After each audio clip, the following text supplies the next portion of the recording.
इस वीडियो में हम रिव्यू करेंगे जिस ड्रग का, उसको कहते हैं डोक्सोमा 200। इसके अंदर जो एक्टिव ड्रग है उसको कहते हैं डोक्सोफाइलिन। 200 का मतलब 200 मिलीग्राम की वो ड्रग है, ठीक है। और आप इस पैकिंग को भी देख सकते हैं कि इसके ऊपर इंसान के जो फेफड़े होते हैं ना, लंग्स, वो बने हुए हैं और ये टैबलेट की फॉर्म में आती है। तो यहाँ से तो साफ जाहिर हो जाता है कि ये जो मेडिसिन है वो कहीं ना कहीं जिस पर्सन को, जिस पेशेंट को फेफड़ों का मसला है, वो लोग इसका इस्तेमाल करते हैं। फेफड़ों में मुख्तलिफ तरह के मसले मसाइल हो सकते हैं या सांस की नालियों में मसले मसाइल हो सकते हैं। एक सबसे कॉमन मसला तो है एस्थमा, जिसको दमे की बीमारी कहते हैं, कि जिसमें फेफड़े यूं सिकुड़ जाते हैं कि आपको सांस लेने में दुश्वारी होती है।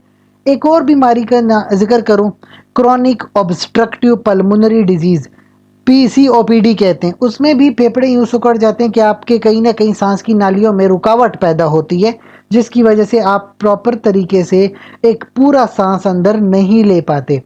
अच्छा, इसके अलावा जो सादा से प्रॉब्लम्स हैं इंसान की सीने के, चेस्ट के, मैदे, फेफड़ों के, जैसे खांसी वगैरह। अब खांसी में भी तो इंसान को तकलीफ होती है, फेफड़ों की ही होती है ना, या बलगम आ रहा है, रेशा आ रहा है, तो ये सारे कहीं ना कहीं सांस की नालियों के मसले मसाइल हैं और इसके लिए डोक्सोफाइलिन का इस्तेमाल होता है।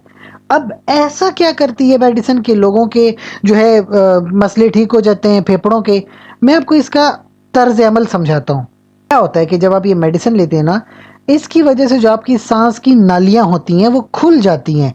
हमारे सांस की नालियों में स्मूथ मसल्स होते हैं, तो ये वो स्मूथ मसल को रिलैक्स कर देता है। तो जब मसल रिलैक्स हो जाता है तो जो सांस की नालियां हैं वो खुल जाती हैं, और जब वो सांस की नालियां खुल जाती हैं तो फिर आप एक पूरा सांस ले पाते हो।